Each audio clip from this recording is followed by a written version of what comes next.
Pasintabi po sa mga nag-aalmusal para sa susunod naming ibabalita, mga bungo at buto ng 4 na tao natagpuan sa loob ng isang septic tank sa Calamba, Laguna.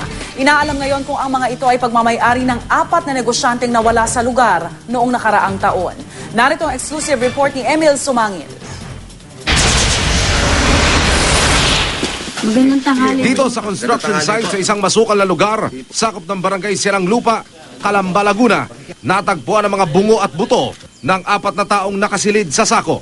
Sa kalagitnaan ng construction operation, nadiskubre ng mga manggagawa ang mga labi ng tao na sinasabing ibinaon sa ilalim ng septic tank na ito. May 2 basyurin ng kalibre 45 na nakuha rin sa septic tank. Ayon sa pulisya, magkakasamang nakaposas ang mga braso ng biktima. May lubid sa leeg at may tigi-isang tama ng bala sa bungo. Pinapatap nga ho kaming linya doon sa septic tank. At para matignan nga kung marumi siya o ano, pinabuksan namin. Nung pagkakabukas ng umaga, yun ang bumungad sa mga tao. Isinasailalim na sa forensic examination sa crime laboratory ng PNP SOCO ang mga nahukay na buto. Napasugad sa impila ng pulisya ng mabalitaan ng mga nahukay na buto, si Florencia Atienza, ina ng 24 anyos na negosyanteng si Alan.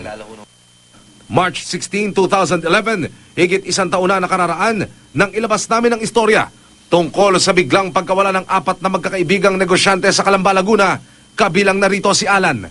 Ayon sa mga magulang nina Alan Atienza, Percy Abinal at magpinsang Kates at John George Flores, nagpaalam daw ang mga ito na makikipagkita sa buyer ng dala nilang motorsiklo. Pero mula noon, hindi na nakita ang magkakaibigan. Ang itsura nila, bali iskal na, ngipin na lang ang nakalabas. Nakakita po kami ng 4 na ganyan yung lubid, parang binibigte. Tanggap na ng mga magulang na magkakaibigan kung ito na nga ang mga anak nila. Pero kailangan munang magsagawa ng kumpirmasyon ang pulisya. Kaya magsusumiti sila ng dental record sa crime laboratory para sa isasagawang cross-matching para sa pagsisimula ng pagkilos nila upang makamit ang hustisya. Sabi ko nga kung sakaling ito na siguro, pinagpapasayos na lang namin ngayon, ay iaayos namin silang lahat. Para sa Unang Balita, Emil Sumangil reporting.